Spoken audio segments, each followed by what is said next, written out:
Good morning, JAGs. Today on JAG TV, we talk to admin about a problem for teens that reaches beyond the campus. And we get a preview of the theater department's first production of the year. This is JAG TV.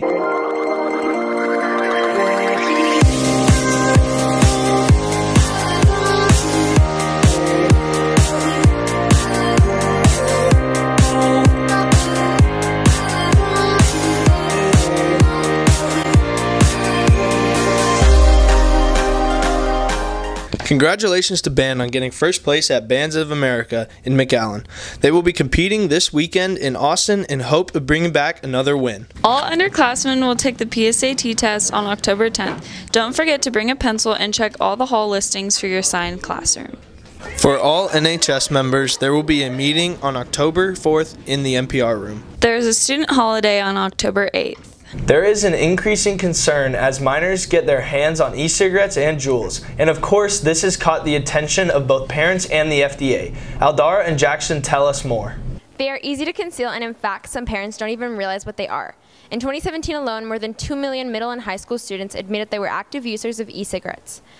Addiction therapist and parent Beatriz Moreno realizes the effects of nicotine consumption at such a young age. You know, doing these e-cigarettes actually it primes that brain's reward system, just kind of like with any other drug, it gets that brain reward system going. And so that actually puts you at risk for addiction to other drugs. If you're stimulating that brain reward system and whatever you're vaping, it tends to, you become it doesn't have the same effect. You have to keep increasing the amount that you're doing or increasing what you're doing in order to get that same effect. In a culture built around technology, e-cigarettes have become more attractive to high school students. According to the FDA, 81% of current youth e-cigarette users cited the availability of appealing flavors as the primary reason for use. The fact that it's electronic, I think, this generation, people like electronics and it's an electronic device. I think too that they've been told that it's safer than cigarettes, so they turn to, a pen or an e-cigarette, thinking that that's, better for them health-wise. And even though Texas law states that no one under the age of 18 can purchase any tobacco products, they still manage to find their way into the schools. It's very popular in y'all's generation. My generation, just traditional tobacco is more common. I'm seeing less and less of that and more of e-cigs and Juuls and things like that. I'm sure they're expensive, and if you get caught with it, the administration's obviously going to take it away from you. Lawmakers have been pushing the FDA for a change. In fact, last year the city of San Antonio passed an ordinance that raised the legal smoking age to 21. This ordinance will go into effect October of 2018. In response, the FDA plans to monitor the marketing plans for e-cigarette companies such as Juul in an attempt to lower the number of minors obtaining them. For JAG TV, this has been Aldara Velasquez and Jackson Nemeth. They're the newest addition to downtown, dockless scooters. Colby went to learn more about how these scooters work. If you live in San Antonio, driving your car, walking, or taking the bus are no longer the only options for transportation. I go to UTSA, and there's a lot of them on campus. They're faster than walking. For 15 cents a minute, users can go through a simple process to begin riding. Yeah, so Bird was the first company that came to San Antonio. What you do is, you download the app from the App Store if you have Apple or Android, and you put in your credit card. You scan the, there's a QR code on the top of it, and you scan that and it knows which scooter that you've unlocked. And once you've unlocked it, you start paying. The easy app and affordable pricing make the dockless scooters especially appealing to people visiting areas like downtown. It's a little bit cheaper to ride this and go to the restaurants, especially downtown, rather than finding a parking and pay for it. For some, there's still more to like beyond the affordability. I like the price. I like that it's green because it's electrical, it's charged via battery, and then I like the convenience. From downtown San Antonio and JAG TV, this is Colby Edmonds. The theater department will kick off their season with their interpretation of Shakespeare's Midsummer Night's Dream. Talia and Rebecca have more. Fall production season kicks off next week with Shakespeare's Midsummer Night's Dream. We held auditions the first week of school. We held those on Tuesday and Wednesday, and then we started rehearsals right after Labor Day. And so they've been rehearsing for about 3 weeks now. Once again, the theater department has put their own twist on a classic production. We are setting it in the Moulin Rouge, which is a 19th century dance hall in France. So it's going to have lots of bright colors. Although working as a team is not always easy, the final product is well worth the effort. Some of the highlights is working with the people down here. It's really a family community and you get to know everybody and everybody has your back no matter what.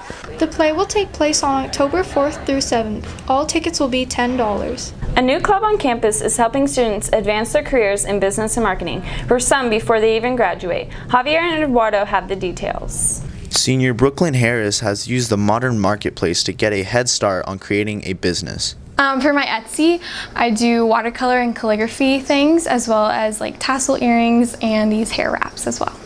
So my Etsy can be found at Brush and Letter, and then I also have an Instagram, which is Brush and Letter as well. Etsy is an online marketplace in which users could sell or buy items from each other, ranging from some things homemade to vintage. But it's the campus group, DECA, that has helped Harris grow her business skills. So DECA has taught me how to implement business goals and how to market businesses as well, which has really helped me with my Etsy, just knowing the right things to do and the right way to present it, so yeah. Sponsor Kevin Rubel explains how DECA can help students interested in business beyond high school. DECA is a marketing club that's designed to help students develop marketing skills basically, but it can be a lot of self-marketing, like interviewing, studying for tests. DECA also helps members prepare for a future outside of school, with various events taking place throughout the year. We do fundraising. We do community service, so it gives them kind of a broad range of an educational experience beyond the classroom. And for those that may want to join DECA in the future, it is important to remember the many skills that could be learned.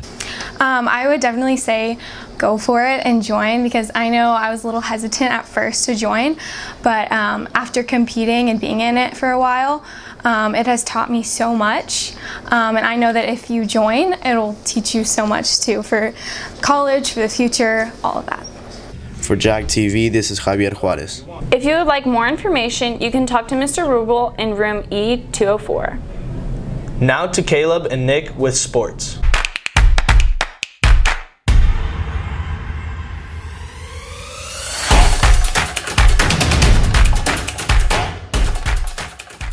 Welcome back to JAG Sports. Today, we dive into the game the volleyball team played last week and footballs versus Reagan.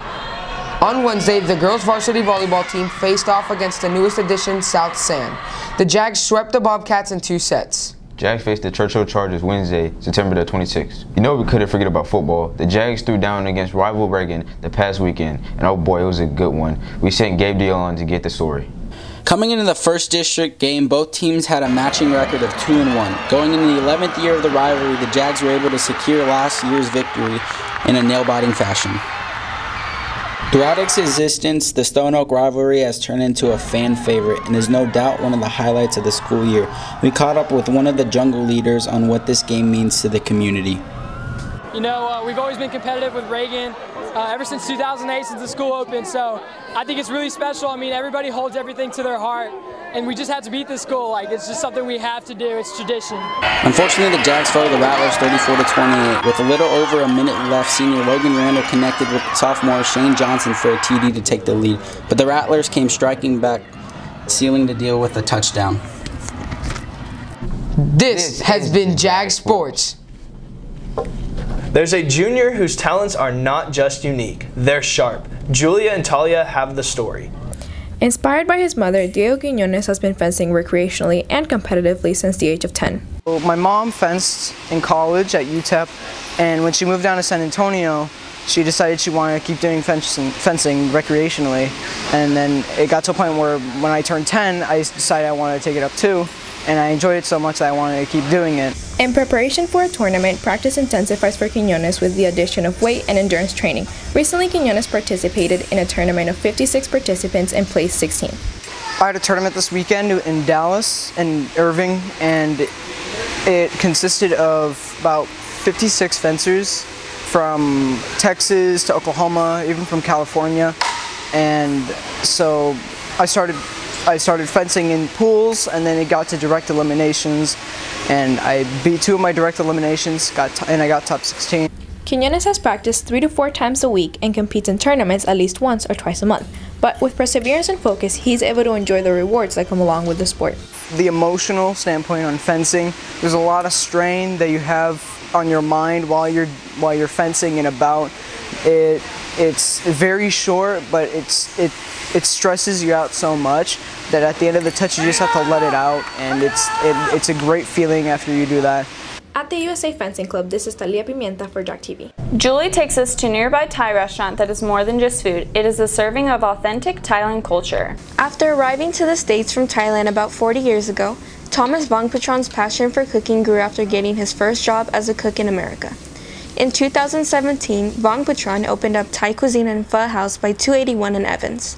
While Vongpatron is the primary cook and owner of Thai Cuisine, his daughter serves as a waitress and his wife helps behind the scenes. So we're a small family-owned restaurant.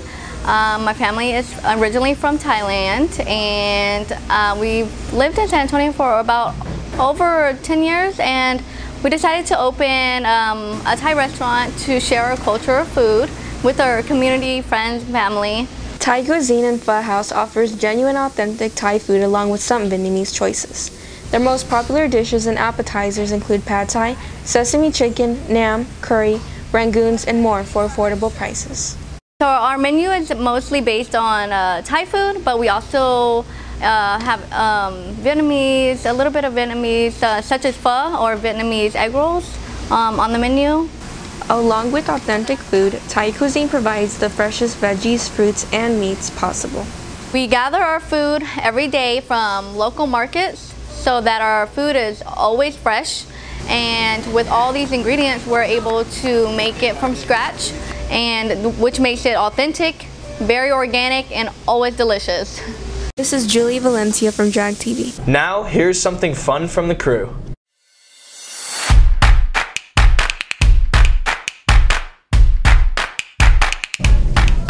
Would you like to go first, Coach Martin, or you want me to? Game over. Hey, I'd love to go first. All right, go ahead. So let's get this over with. Did you hear about the restaurant on the moon? Great food, no atmosphere. Why was the big cat disqualified from the race? Cheetah. Because it was a cheetah. Hey, did you hear, breaking news, can't even talk. Energizer Bunny's been arrested, charged with battery.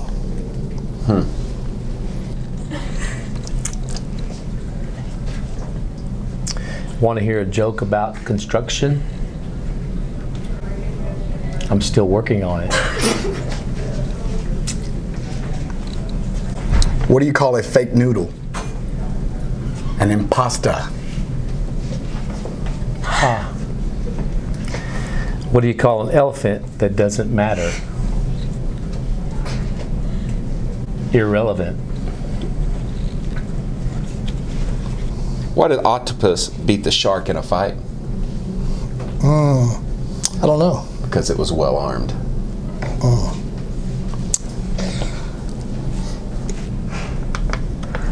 I'll call you later. Don't call me later. Call me daddy.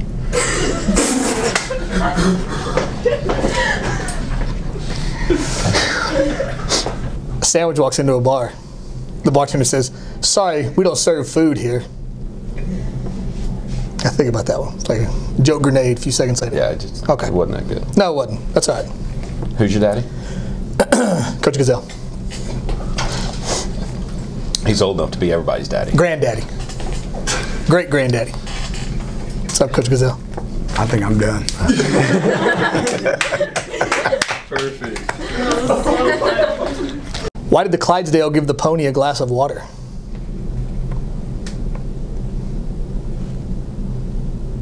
Because he was a little horse pony.